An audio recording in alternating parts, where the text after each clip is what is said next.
안녕하세요. 저는 돌싱녀가 된 지 좀 된 30대 후반의 여성이에요. 어릴 때 여자는 남자를 잘 만나야 한다는 이야기를 많이 듣잖아요. 제게 그런 남자는 가정적이고 다정한 남자였어요. 남자는 세 가지만 하지 않으면 된다는 생각이 있었거든요. 폭력, 도박, 무능력. 제가 가장 견디지 못할 것 세 가지라고 생각했는데요. 이혼 후에는 이 생각이 바뀌었어요. 무슨 일인지 궁금하신가요? 그렇다면 먼저 저와 남편의 인연, 아니 악연의 시작부터 알아봐야죠. 저와 남편은 8살이나 차이 나는 커플이었어요. 남편과는 같은 동호회에서 만났는데 이후에 사랑으로 발전하게 됐죠. 와인 동호회였는데 어린 시절 그런 걸 동경하던 저는 그곳에서 남편을 만나서 어른 남성의 매력에 푹 빠졌어요. 물론 지금 생각하면 당장 빠져나와야 할 허영의 늪이었지만 그때는 그게 그렇게 멋있어 보이고 좋았거든요. 20대 중반이라 한창 호기심 강하고 이것저것 경험하고 싶을 때였거든요. 25 여성이 33세 남성과 사랑에 빠져 1년간 연애를 했죠. 사실 당시에는 제가 너무 어리다는 것과 어머니가 계시지 않다는 점, 그 두 가지의 이유로 시부모의 반대가 있었어요. 시부모를 그 당시에는 만나지도 못한 채 거절당해야 해서 꽤 많이 상처받았었죠. 결국 저희는 헤어져야 했어요. 그런데 3년 뒤에 다시 재회하고서는 그 불이 더 커져서는 결국 제 나이 30쯤에 결혼에 꼴이 나게 됐어요. 솔직히 3년 사이에 남편이 결혼했다가 이혼을 한 전력이 있다는 걸 알고 살짝 고민도 했지만 헤어진 이유가 성격 차이였다는 걸 듣고는 괜찮다고 안일하게 생각해버렸어요. 당시 저는 이렇게 괜찮은 남자를 놓치다니 그 여자 보는 눈도 없다고 생각했지만 지금에 와서는 그 여자도 나랑 똑같았구나 싶더라고요. 남편은 나쁜 사람은 아니었지만 조금 수동적인 스타일이었어요. 크고 작은 일을 제게 맡기는 의존적인 성격이랄까? 그리고 일이 바쁘다는 단점 외에 나와 함께 있을 때는 언제나 상냥했기에 결혼 생활 유지에 큰 문제는 없을 거라고 생각했거든요. 그런데 그 상냥함이 큰 문제가 될 줄은 몰랐어요. 처음 그의 남다른 상냥함에 피해를 본 것은 아이를 낳은 지 6개월쯤 되던 날이었어요. 저는 아이를 낳기 전에 퇴사를 했고 당시 갓난쟁이였던 아들을 키우던 중이었어요. 남편은 영업직으로 일하며 많은 사람을 만나는 게 일이라 회식이나 회의 끝에 음식이나 디저트를 사는 일이 많았고 그들의 회식을 대신 계산하는 일도 종종 있었어요. 보통 남편 카드로 결제를 해서 제가 아는 일은 크게 없지만 그날은 이상하게 제 명의의 생활비 카드로 결제가 됐다고 문자 알림이 오더라고요. 숙박업소에서 결제된 내역인데 순간 저는 오늘 고객이 술이 많이 취했나 보다 하고 편하게 생각했었어요. 그런데 이상하게 2시간쯤 있으니 다시 알림이 오더라고요. 보니까 카드 내역이 취소가 됐다는 내용이었어요. 이상하다는 생각을 하고 있는데 바로 남편 전화로 전화가 오더라고요. 응, 오빠. 저기요. 내가 생활비 카드를 잘못 써서 내역이 갔을 거야. 내가 알아서 취소했으니까 신경 쓰지 말라고 전화했어. 고객이 술이 너무 취해서 모텔을 잡아줬는데 남의 지갑에 손대기 좀 뭐해서 내 카드로 쓴다는 게 생활비 카드였어. 에휴, 그런데 취소해도 되는 거야? 그 사람 아직도 자고 있는 거 아니야? 중간에 깨서 자기 카드로 결제하라며 카드를 들이밀길래 나도 내가 낸 카드값 환불했지. 우리 아들 장난감 하나라도 더 사주려면 아껴야지. 안 그래? 근데 그 사람은 무슨 술을 그렇게 마셨대? 오빠는 많이 안 마셨어? 난 멀쩡해. 이제 곧 들어갈 거니까 좀만 기다려. 그렇게 평소와 다름없는 대화였지만 저는 이상하게도 찝찝한 기분을 지울 수가 없었어요. 보통 때의 남편이라면 영업에 쓰는 돈은 아깝지 않다고 말했을 테니까요. 제가 항상 그런 돈은 안 쓰면 안 되냐고 물어보면 그걸 해줌으로써 일을 따낼 수 있으면 더 큰 이익이라고 하곤 했죠. 게다가 수상한 정황은 그것만이 아니었어요. 취소를 굳이 2시간 뒤에나 한 이유는 뭘까? 고조망태가 됐다며 모텔에 실려간 사람과 2시간 동안 뭘 했을까? 그리고 집에 와서 해도 될 이야기를 굳이 취소 직후에 바로 전화를 했을까? 5만 가지 생각으로 가득 찬 머리가 계속 경고를 보내고 있었어요. 게다가 마지막에 그 멀쩡한 말. 항상 고객과 술을 마시면 어느 정도 취해서 들어오는데 그날은 고객이 고주망태가 됐는데도 정작 본인은 취한 기운이 전혀 없었어요. 아니겠지 하는 생각에도 점점 외도가 의심되어 육아를 하는 도중에도 울컥울컥 물어볼까 하는 생각이 들었어요. 그렇지만 의심뿐이고 증거가 있는 게 아니니 아무 말도 못하고 있었죠. 그러다가 며칠 뒤 남편이 스마트워치를 놔두고 간 일이 있었어요. 항상 차고 가는데 그날은 애가 가지고 놀다가 어디에 놔둔지 못 찾는 바람에 그냥 일하러 간 거였거든요. 아침 청소하다가 그걸 찾았는데 계속 눈이 가더라고요. 저는 이렇게 남편을 의심하느니 확인하고 마음 편해지자는 생각으로 워치의 통화 내역을 살폈어요. 통화 내역에는 이름을 저장하지 않은 많은 번호가 찍혀 있었어요. 쭉 훑어보는데 이상하게 한 번호는 통화 내역이 잦더라고요. 하루 거의 5번을 통화를 하는데 아무리 봐도 평범한 횟수가 아니잖아요. 거의 연애 초반이나 있을 법한 통화 횟수인데 더 수상한 건 그만큼 통화를 하는데 이름은 저장되어 있지 않더라고요. 결국 저는 남편에게 물어보기로 했습니다. 오빠, 나랑 이야기 좀 해. 어? 무슨 이야기? 나 씻고 나서 하면 안 될까? 오늘 땀을 너무 많이 흘려서 힘드네. 중요한 이야기야. 당신 혹시 바람 펴? 그게 무슨 말이야? 난 그런 적 없어. 일하기도 바쁜데 무슨 바람이야. 저번 카드 내역이 너무 수상하잖아. 오빠는 그럼 술 취한 고객 옆에서 2시간 동안 뭐 했는데? 게다가 고객이랑 술 마시면 자기도 항상 취하면서 그날은 전혀 취하지도 않았더라? 그걸 이상하게 생각하는 내가 이상한 거야? 그날에는 다른 사람들도 있었어. 딱 그 사람이 취해서 모텔에 데려다 준 거고. 그 뒤에 나는 다시 내려와서 다른 사람들하고 술 마셨어. 그리고 그날은 내가 차를 몰아야 해서 술 안 마셨던 것뿐이야. 이상한 억측하지 마. 거짓말 좀 그만해. 이 번호 모른다고 하지는 않겠지? 하루에 5번을 연락하는 이 사람은 누구야? 아니, 한 달을 넘게 그렇게 열렬히 통화하면 이름이라도 저장해놔야 되는 거 아니야? 나한테 들키지 않으려고 저장 안 해둔 거 아니야? 그쯤 되니 남편의 표정이 차분해지더라고요. 그 표정에 남편이 바람을 폈다는 것을 알게 됐어요. 누구야? 언제부터 만났어? 오빠 참 잔인하다. 어떻게 갓난쟁이를 옆에 두고 바람을 펴? 머릿속에 그 생각뿐이니? 왜? 내가 출산하고 엉망진창 되니까 다른 여자가 눈에 들어와? 어? 그래서 바람 폈어? 아니야. 여보, 믿어줘. 그런데 진짜 딱 한 번 만났는데 그 여자가 나를 쫓아다닌 거야. 나도 그 여자 피하고 싶은데 일로 엮여있으니 막 냉정하게 못하고. 모텔도 그래. 그날 딱 한 번이야. 그것도 헤어진다는 조건으로 그렇게 해주기로 한 거였다고. 진짜로 이것만은 믿어줘.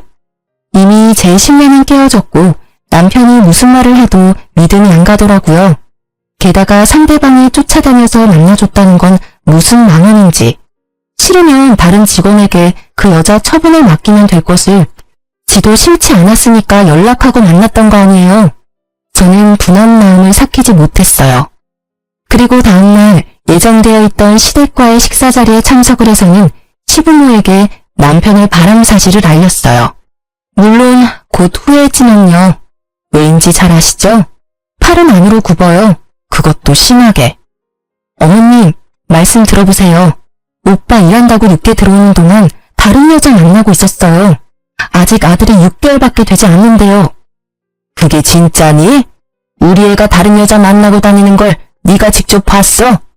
그런 부적절한 행위를 하는 걸 직접 눈으로 본 거야? 그건 아니지만 모텔 결제 내역도 있고 남편이 직접 제게 실토했어요. 나도 들었다. 딱 한 번이라며? 그것도 앞으로 그러지 않는다는 조건으로 한 번이라는데 넌 그것도 이해를 못 해주니? 지금 뭐가 문제야? 애가 네 옆으로 돌아왔으면 다 되는 일 아니니? 그럼 너는 얘가 바람펴서 이혼이라도 하겠다는 거니? 내가 보기에 너 약간 의부증 있는 것 같아. 무슨 망상으로 내 자식 망치려는 거야? 이 좁은 동네에서 소문이라도 나면 네가 책임질 거야? 의부증이라뇨. 이미 오빠가 다 이야기했다고요. 바람을 핀 건 오빠인데 지금 왜 제가 여기서 혼나고 있는 거죠? 아무리 팔이 안으로 굽는데도 이건 아니죠. 잘못한 일은 잘못했다고 해야 일이 바로 잡히는 게 기본 상식이잖아요. 그러면서 저한테 엄마 없이 자랐다고 무시하셨던 거예요? 어머님 아들을 좀 보세요. 얼마나 곱게 자랐으면 이렇게 작은 아들을 두고 다른 여자랑 바람을 펴요. 신호와 저의 언쟁이 커지자 결국 남편과 시부가 저희를 뜯어 말렸어요. 그러면서 집으로 돌아가는 차 안에서 남편이 제게 말하더라고요. 정말 미안해. 내가 어떻게 하면 당신이 나를 용서해 줄까? 내가 할 수 있는 건 뭐든지 할게. 응? 남편이 용서를 구하고 있었고 저는 이 당시만 해도 이혼을 생각할 만큼 경제적으로 좋은 상황은 아니었어요. 그래서 결국 조건을 걸고 용서를 하기로 했어요. 오빠가 내 요구에 응하면 우리 아들을 봐서라도 한 번은 용서해 줄게. 그래, 그게 뭔데? 내가 다 할게. 일단 그 여자 먼저 정리하고 당분간 폰에 위치 추적 앱 깔아놔. 내가 언제 어디든 오빠 어디서 뭐 하는지 확인할 수 있게. 그리고 앞으로 뭘 하든 평소 루틴과 다르면 실시간으로 연락하고 전화할 때는 영상통화로 해. 알았어. 그렇게 할게. 걱정하지 마. 나 진짜로 이번 한 번뿐이었어. 그러니까 앞으로 그런 실수는 안 할 거야. 언제든 자기 원하면 영상통화해. 영업 중이라도 달려가서 받을 테니까.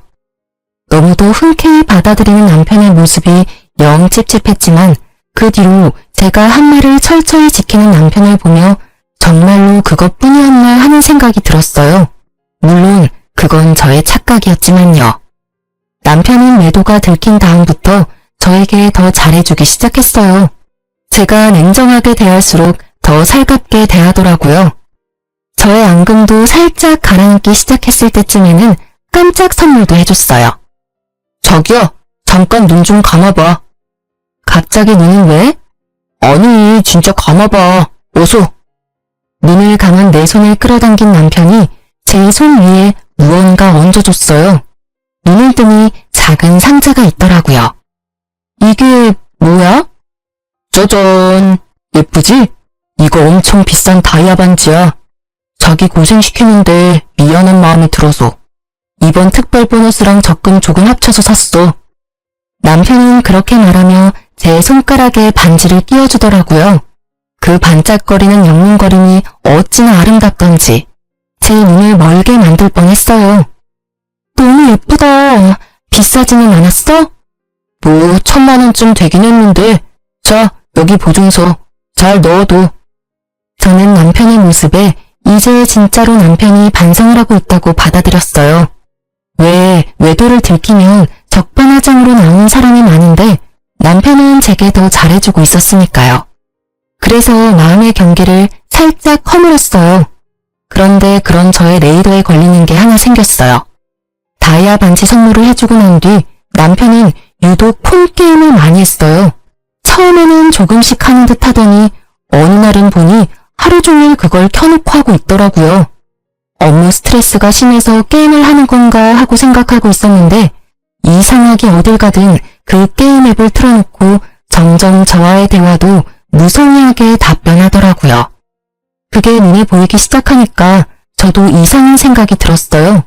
그치만 이상한 게 왜 이상한지도 모르겠고 그냥 살짝 기분만 상해 있었죠.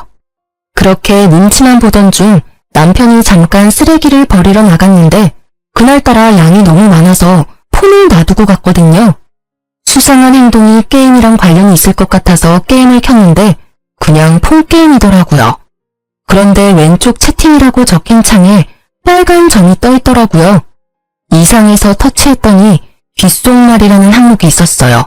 그리고 그 안에 들어갔더니 세상에 누군가와 대화한 내용이 빼곡히 들어가 있는데 그 내용이 충격적이었죠. 지금도 잊지 못할 내용들이에요. 머릿속에서 지우고 싶은데도 계속 생각나는 그 문장들. 자기야, 보고 싶어. 나도 만나고 싶어. 오늘도 정말 좋았어. 그래? 그럼 내일 또 볼까? 항상 보던 거기 어때? 근데 옆에 남편이랑 애 자는데 자기 생각이 계속 나. 나 자기한테 푹 빠진 것 같아. 오늘 선물도 너무 고마웠고 사랑해. 나는 언제나 자기뿐이야. 등등등 기도 안 차더라고요. 상간녀도 남편과 애가 있는 유부녀더군요. 이러니 아무리 폰을 확인해도 알 수 없었고 이러니 폰을 놔두고 살 수 없었던 거죠. 열받은 저는 그 채팅 내역을 모두 사진으로 찍어놓고 아무 일 없다는 듯 남편을 맞이했어요. 속으로는 외도의 증거를 무조건 모아야 나와 내 아이가 편해진다는 생각뿐이었으니까요.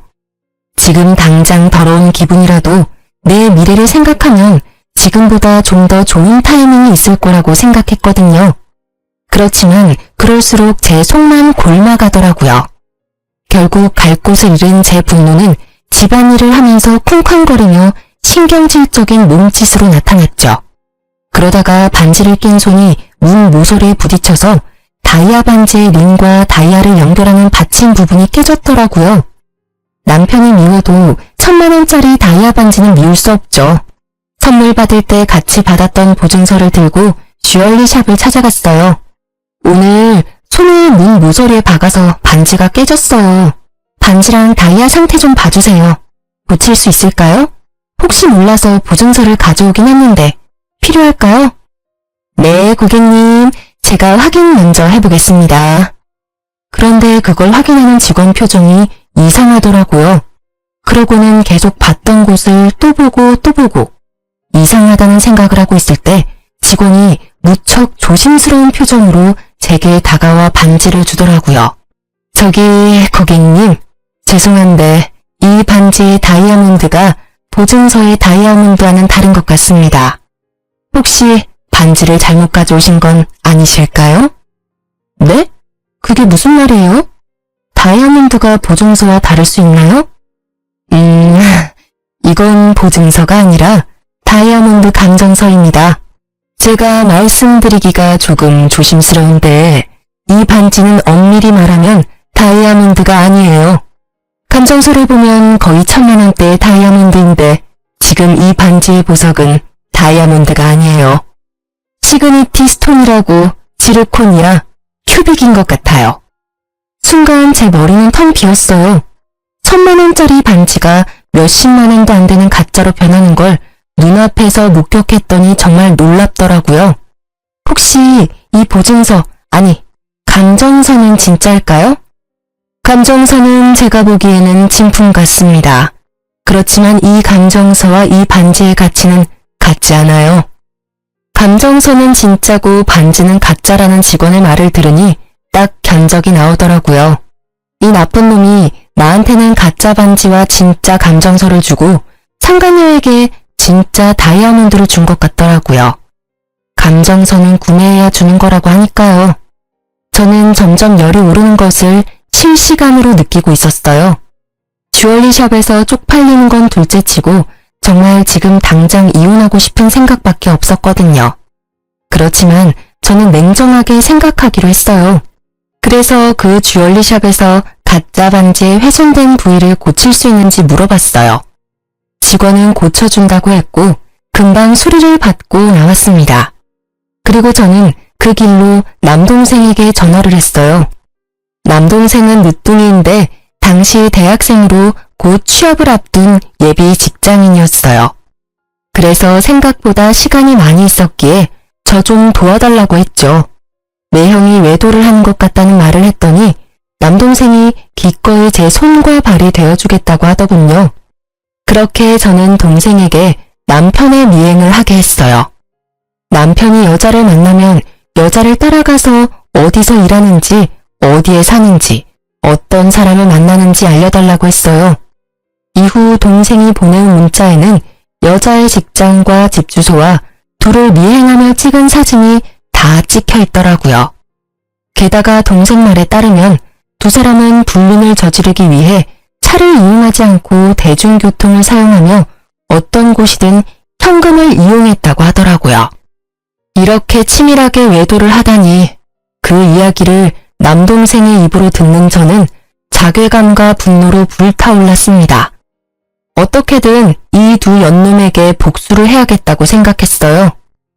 그리고 며칠 뒤 친정아버지가 연락이 오셨더라고요. 예, 차가 너무 오래돼서 이제는 못 쓰겠구나. 차를 사야 하는데 지금 당장 쓸 수 있는 현금이 얼마 없는데 네가 좀 빌려주련? 아빠 적금 끝나면 이자 쳐서 돌려줄게. 아버지가 제게 도움을 청하시더라고요. 저는 아버지의 전화에 아주 좋은 생각이 떠올랐어요. 그날 저녁 그 여자와 만나고 돌아온 남편에게 저는 한치의 의심도 없는 표정으로 남편을 향해 물었어요. 오빠, 아빠 차가 오래돼서 고장나서 이제는 아예 작동이 안 된다고 하네? 내가 아빠 고생한 의미로 차 살 때 돈을 좀 보태주고 싶은데 내가 지금 돈 버는 것도 아니고 좀 그렇잖아. 그래서 그러는데 오빠가 준 다이아 반지 팔아서 돈 마련해도 돼?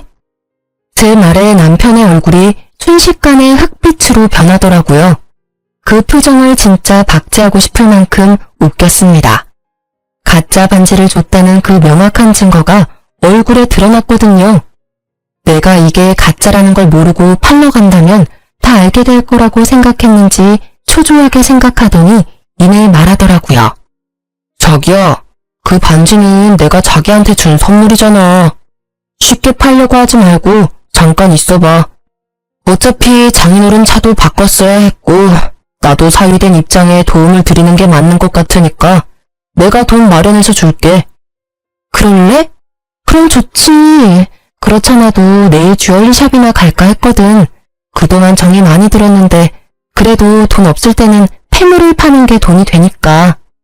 모르는 소리야. 금은 돈이 좀 되는데 다이아몬드는 살 때보다 팔 때 가치가 많이 떨어지거든. 그러니까 팔 생각하지 말고 잘 가지고 있어.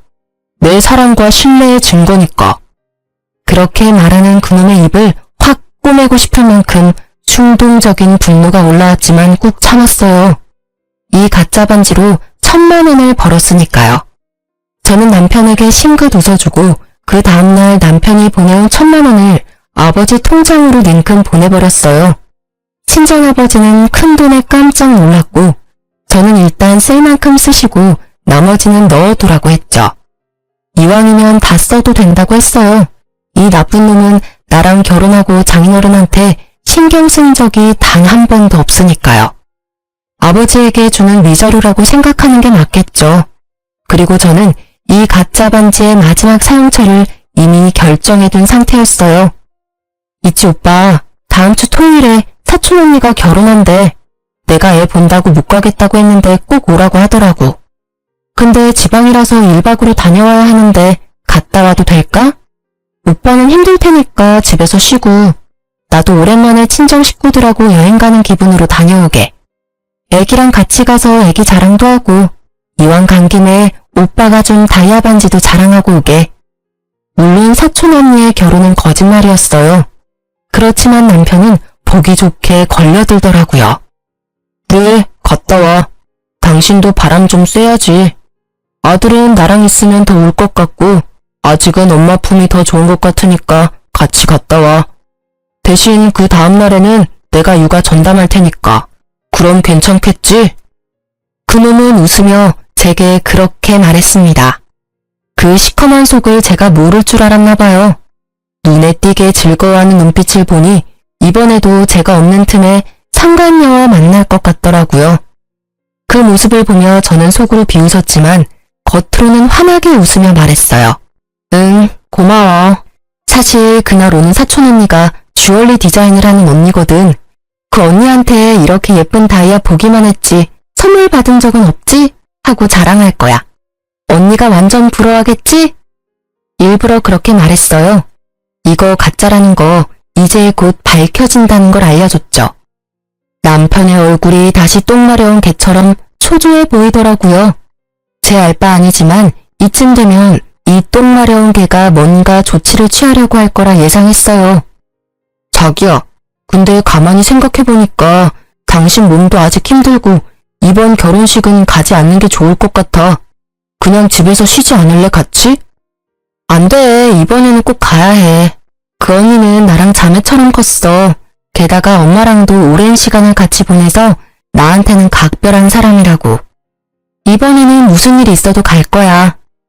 강경한 제 태도에 남편은 알겠다고 말은 했지만 그날부터 생각이 많아진 것 같았어요. 그리고 이틀 뒤 갑자기 저한테 반지 링 부분에 흠집이 생겼다며 자기가 깨끗하게 수리해서 오겠다고 하며 가지고 가더라고요. 가져갔다는 건 다시 돌려준다는 이야기고 다시 돌려줄 때는 가짜가 아닌 진짜가 되어 있겠죠. 전문가가 보면 대번에 알아챌 테니까요. 제가 다이아를 감정받을까봐 상간녀에게 준 진품과 제 가짜 반지를 바꿔치기 하려는 것 같더라고요.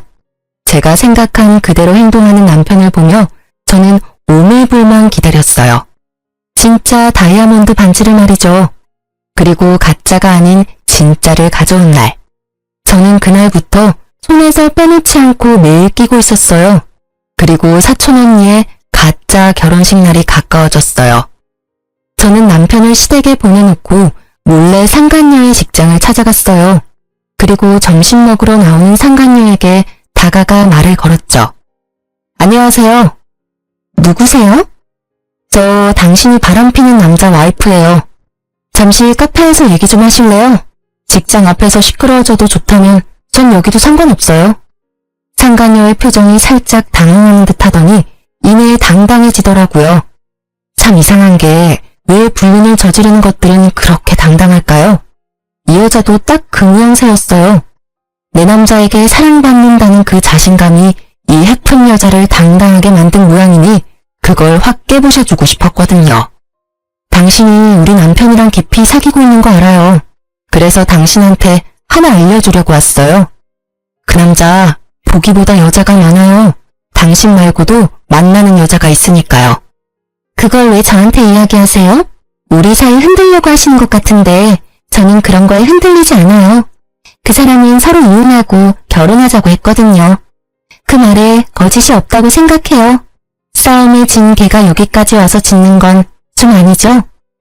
이 상간녀에게 거짓말을 하고 있는 내내 저는 상간녀의 비아냥거리는 말을 들으며 분노를 삭히고 있었어요. 그렇지만 그녀가 말하는 남편의 말이 진심이라고는 생각 안 했어요. 만약 남편이 저와 이혼하고 싶었으면 이렇게 저 자세로 나오면서 가짜 반지로 환심까지 사려 하진 않았을 테니까요. 저는 최대한 여유로운 표정으로 웃어 보였어요. 한 방 먹여줄 시간이었거든요. 미안한데 그 남자가 당신을 사랑하고 있다고 생각한다면 그건 착각이라고 말해드리고 싶네요. 아시려나 모르겠네요. 그 남자요. 저랑 이혼할 생각이 없어요. 왜인지 알아요? 당신 그 손에 낀 반지 제 거랑 닮아 보이는데 그거 가짜거든요. 당신 존재가 그 정도뿐이라는 이야기죠. 제 말에 상간녀의 당당하던 얼굴이 놀라더라고요. 이거 진품이야. 같이 가서 확인도 했다고. 상간녀의 행동을 보니 남편놈이 상간녀에게 상황 설명하지 않고 몰래 반지를 바꿔온 것 같더라고요. 물론 그랬겠죠. 외도나 하는 남자가 잠깐 바꿔치기 하면 될 일을 하며 애인에게 미움 살 일을 하지는 않을 테니까요. 저는 그래서 더 좋았죠. 못 믿겠으면 주얼리샵 가서 감정 받아봐요. 진짜인지 가짜인지. 그래야 당신이 사랑하는 그 남자 진심이 뭔지 알게 되겠죠. 아시겠지만 진짜를 준 상대가 좀 더 소중한 법이에요. 그렇지 않아요? 가격 차이가 어마어마할 텐데. 제 말에 상간녀가 순식간에 눈치를 채더라고요. 진짜로 자기 반지가 가짜일 수도 있겠구나 하고요. 당연히 가짜죠. 남편이 진품이랑 바꿔왔으니. 뭐 그 사람이 저한테 비중을 더 뒀다 해도 어차피 저는 이혼할 거예요. 그리고 상간녀 소송도 같이 진행할 거고요. 무슨 이야기인지 아실 거라고 생각해요. 저는 보시다시피 당신 직장도 알고 심지어 집도 알아요. 제가 어떻게 할 것 같아요? 온 동네 소문 다 내줄까요? 그러기만 해봐. 나도 명예훼손으로 고소할 거예요. 아무리 내가 나쁜 짓을 했더라도 당신도 그러면 범법자야. 알아? 잘 알고 있어요. 그러니 제 걱정은 말고 고소하세요. 저는요, 명예훼손으로 고소당해봐야 별 타격 없어요. 벌금? 위자료로 물면 되겠죠. 그리고 소문나는 거? 지금 제가 피해자인 거 알고 그러시는 거예요? 저는 그런 거 신경 안 쓸 거니까 편하게 해요, 보소. 대신 당신은 남편, 친척, 친구, 동료들에게까지 다 소문나서 어디에서도 얼굴 못 들고 다니게 만들 거야. 제 말에 상간녀의 표정이 금세 일그러지더니 그 자리에서 고개를 숙이더라고요. 2번 다시 만나지 않을 테니까 남편과 아이에게만은 알리지 말아주세요. 열을 나셨네. 이렇게 남편, 아이 지극히 생각하는 여자가 어떻게 남의 남자랑 바람을 필 생각을 했어?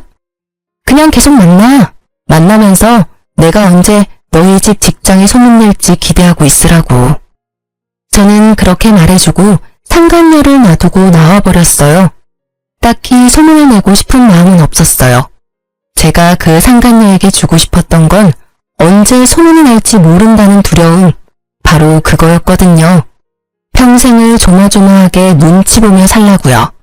그리고 상간녀를 만나고 온 그날 남편놈도 상간녀와 만나 이야기를 들었는지 초췌한 몰골로 집으로 들어오더군요. 들어오더니 깜짝 놀라더라고요. 그럴 수밖에요.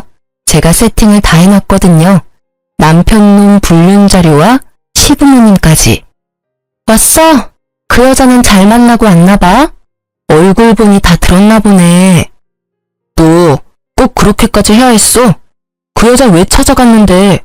이런다고 뭐가 달라지는데? 제발 좀 그만해라. 조용하게 좋게 넘어가자고. 조용하게 넘어가다니 더 크게 벌려야지. 그래서 내가 준비 다 해놨어.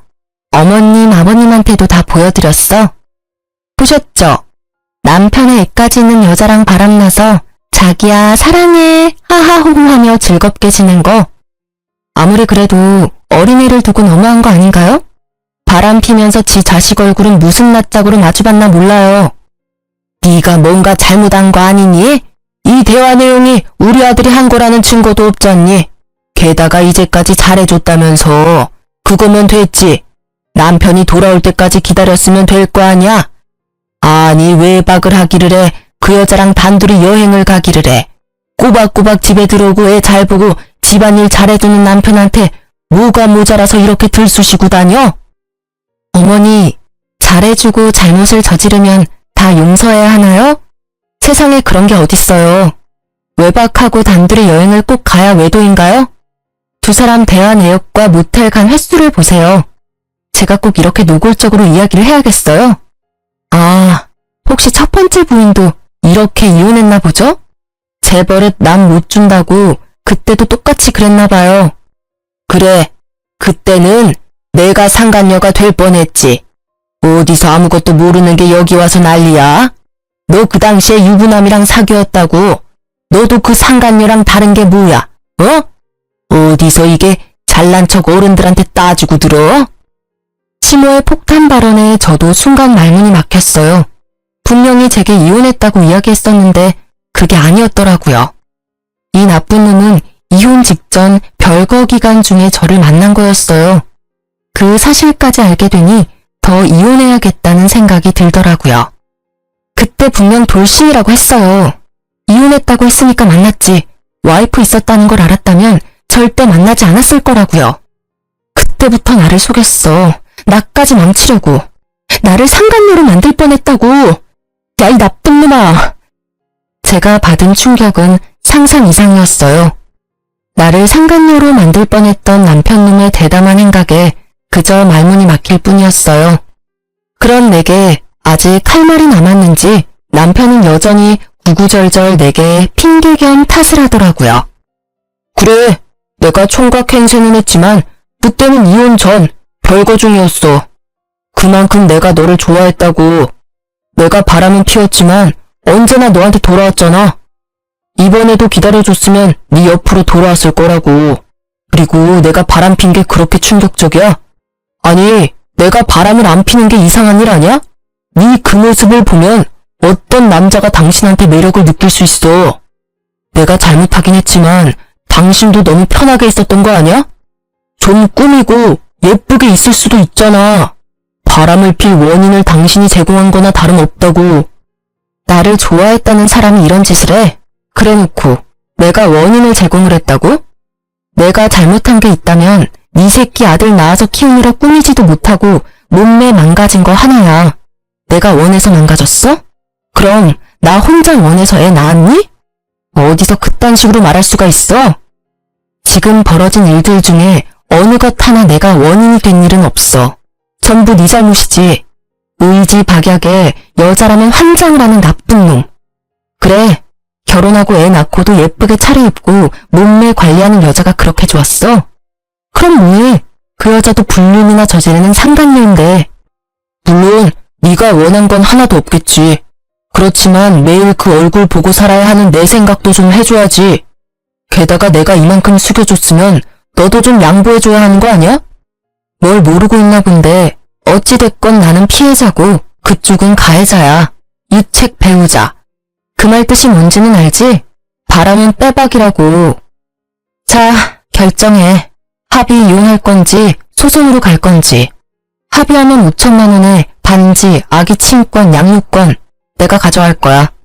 근데 소송으로 간다고 하면 나는 절대 이길 자신 있어. 그리고 이야기하는데 그 여자한테 상간녀 소송도 할 거야. 네가 뭔데 다 가져가. 소송해. 난 한 푼도 못 줘. 분명히 이야기했다. 이 이혼에는 네가 더 큰 잘못이 있어.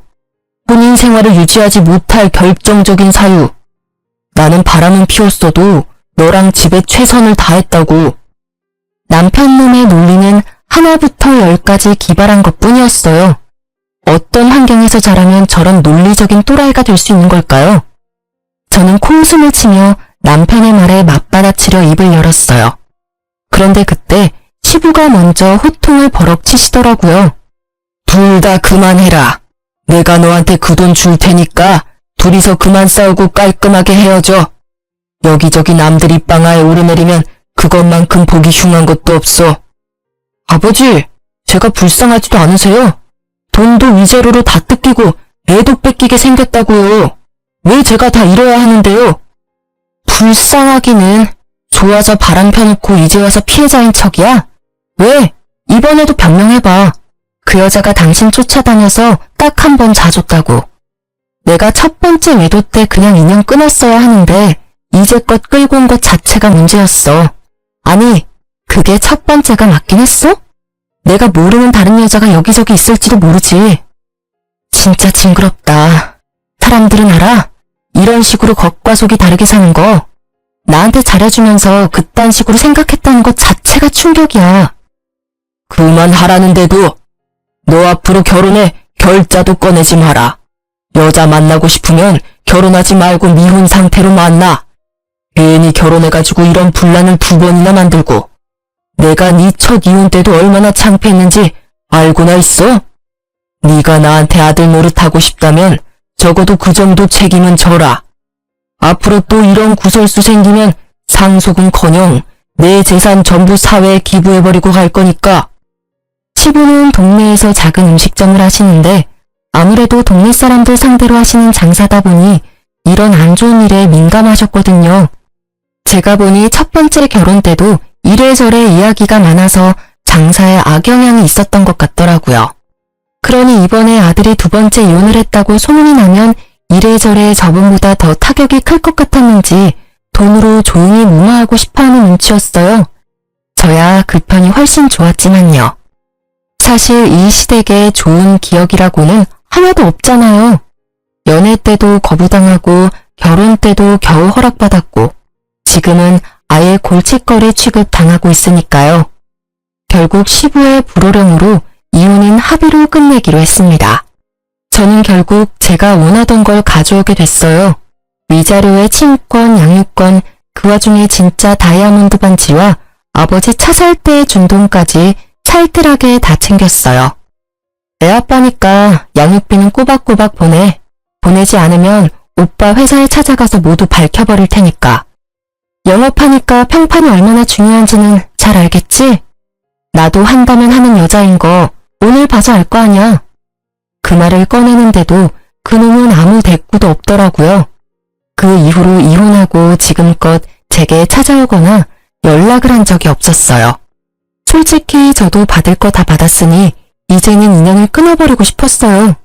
물론 지가 염치라는 게 있으면 연락을 안 하는 게 상식이겠죠. 그 뒤에 지나가는 말로 들었는데 전 남편은 상간녀의 남편에게 상간남 소송을 당했다고 하더라고요. 제가 보낸 상간녀 소송에 관한 걸 상간녀의 남편이 알게 돼서 전 남편에게 소송을 걸었던 모양이에요. 그리고 상간녀는 그 때문인지 전 남편과 헤어졌더라고요. 아무래도 가짜 다이아 반지와 제가 퍼뜨리겠다고 한 소문이 상간녀의 정신을 번쩍 들게 만든 듯 했어요. 전 남편은 저와 헤어지고 그 상간녀와 새살림을 차릴 생각이었던 것 같은데 결국 계획은 모두 무산됐다고 하고요. 소문으로는 그 상간녀에게 버려졌다고 하더라고요. 얼마나 고소한 소식이었는지 몰라요.